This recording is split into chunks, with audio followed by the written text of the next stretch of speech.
VS9 media ప్రేక్షకులకు బతుకమ్మ పండుగ శుభాకాంక్షలు.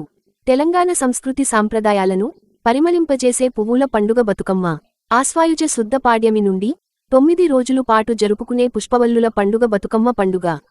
అతివల అస్తిత్వానికి అద్దం బతుకమ్మ ఆదిపరాశక్తిని అరవిరిసిన సుమాలతో దర్శిస్తూ ఆటపాటలతో ఆడపడుచులు పరవశించిపోయే 9 రోజుల వేడుక బతుకమ్మ. తంగేడు, జిల్లేడు, గునుగు, బంతి, చామంతి ఇలా ఎన్నో కుసుమాలతో ఒక్కొక్క పువ్వేసి చందమామ అంటూ వరుస కట్టి సాయం సంధ్యవేళ ఆరుబయట ఆలయాలలో ఆడపడుచులు ఆటపాటలతో సందడి చేసే సంబరాల పూల పండుగ బతుకమ్మ. ఇంతటి సంస్కృతి సాంప్రదాయాలకు ప్రాంతీయానికి ఎంతో విశిష్టత తెచ్చే బతుకమ్మ పండుగను ప్రభుత్వం అన్ని కార్యాలయాలలోనూ అన్ని ప్రాంతాలలోనూ అంగరంగ వైభవంగా నిర్వహించాలని ఆదేశాలు ఇవ్వడంతో ఎన్నడూ లేని విధంగా ప్రభుత్వ కార్యాలయాలు ప్రైవేట్ కార్యాలయాల్లో వాడవాడలా బతుకమ్మ సందడి నెలకొంది. 5 రోజుల నుండి ఘనంగా జరుగుతున్న బతుకమ్మ పండుగ మరొక 4 రోజులు ఘనంగా నిర్వహించనున్నారు. ఈ వీడియో మీకు నచ్చినట్లయితే లైక్ చేయగలరు, షేర్ చేయగలరు, సబ్స్క్రైబ్ చేయగలరు. చూస్తూనే ఉండండి తాజా అప్డేట్స్ మీ VS9 మీడియా.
నమస్కారం అండి. నా పేరు డాక్టర్ జి రవిబాబు. భద్రాద్రి జిల్లాకు సంబంధించి DCHSగా పనిచేస్తున్నాను. ఈరోజు భద్రాచలం ఏరియా హాస్పిటల్లో బతుకమ్మ సంబరాల్లో భాగంగా ఈరోజు Bhadrachalam area hospital doctors, sisters మరియు ఇతర సిబ్బంది అందరూ కలిసి కూడా చాలా సంతోషంగా ఈరోజు బతుకమ్మ ఉత్సవాలు నిర్వహించుకోవడం జరుగుతుంది. అందరూ కూడా మహిళలందరూ కూడా ఎంతో ఉత్సాహంతో పాల్గొన్నారు. అందరూ కూడా మంచి భక్తిభావంతో మంచిగా అందరూ కూడా పాల్గొనడం జరిగింది. అదేవిధంగా రాబోయే రోజుల్లో రాబోయే ఈ దసరా ఉత్సవాల్లో కూడా ప్రతి ఒక్కరు కూడా బతుకమ్మ సంబరాలు చాలా మంచిగా చేసుకోవాలని చెప్పేసి, అందరూ సుఖశాంతులతో వర్ధిల్లాలని చెప్పేసి, ఆ అమ్మవారి ఆశీస్సులు అందరికీ ఉండాలని చెప్పేసి అందరికీ ముందుగా అడ్వాన్స్ దసరా శుభాకాంక్షలు. ఎం రామకృష్ణ, ఏరియా హాస్పిటల్ సూపరింటెండెంట్ని. ఈరోజు బతుకమ్మ ఉత్సవాల సందర్భంగా 5వ రోజు మన భద్రాచలం ఏరియా హాస్పిటల్లో బతుకమ్మ సంబరాలని మా సిబ్బందితో కలిసి మేము ఘనంగా జరుపుకుంటున్నాము.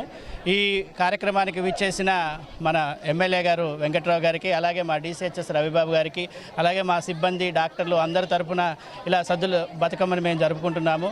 అందరూ సిబ్బంది కూడా వాళ్ళ కష్టాలన్నీ మర్చిపోయి చాలా రోజుల తర్వాత భక్తి శ్రద్ధలతో అందరు కుటుంబాలు మంచిగా ఉండాలని, తద్వారా ఏరియా హాస్పిటల్ కూడా మంచిగా ఉండాలని కోరుకుంటూ ఈరోజు ఘనంగా సంబరాలు జరుపుకుంటున్నాం.